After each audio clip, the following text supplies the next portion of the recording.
Mesdames et messieurs, bonsoir et bienvenue dans cette tribune intitulée « Sur la ligne du front ».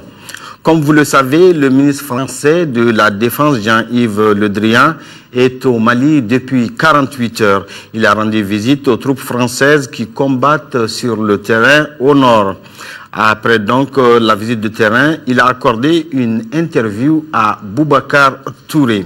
Suivez donc cet entretien. Jean-Yves Le Drian, bonjour. Bonjour. Vous avez été au cœur du massif des Iphoras, vous avez été aussi à Gao. On peut donc dire que vous avez été de plus près dans le théâtre des opérations. À ce stade aujourd'hui, Monsieur le ministre, quel bilan faites-vous de la lutte contre les terroristes et les narcotrafiquants au Mali? Je suis d'abord allé féliciter les forces françaises à l'endroit où elles combattent le plus vigoureusement en ce moment, c'est-à-dire dans la vallée de la Mététaille au nord et puis à Gao. Les féliciter parce que le ministre de la Défense est fier du comportement des forces qui sont sous sa responsabilité. Depuis le 11 janvier, elles ont eu un itinéraire très spectaculaire mais très professionnel et elles ont remporté des résultats très significatifs. Et en même temps, je suis venu les soutenir parce que les combats ne sont pas finis.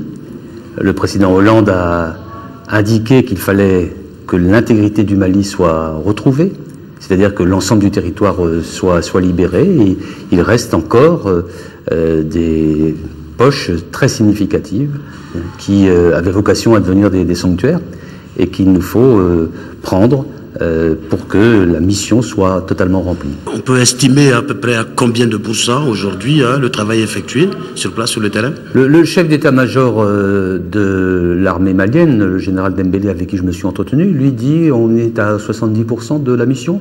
Je pense que c'est à peu près la vérité, peut-être un peu moins, peut-être entre 70 et 80%. Mais c'est la dernière partie qui est la plus difficile. Monsieur le ministre, la traque des terroristes au Mali fédère. Tout le monde a apprécié cette intervention rapide et très appropriée de la France, mais l'opération militaire à Kidal, sans l'armée malienne, ne fait pas l'unanimité. Et comment expliquez-vous en tout cas l'absence des forces maliennes aujourd'hui à Kidal? Moi, je n'ai pas à me mêler des décisions de l'état-major des forces du Mali. Nous poursuivons notre mission. Nous le poursuivons avec le soutien des forces maliennes, avec aussi le soutien des forces tchadiennes et des forces nigériennes. C'est au chef d'état-major et au ministre de la Défense du Mali d'apprécier les situations. Ce n'est pas au ministre de la Défense français.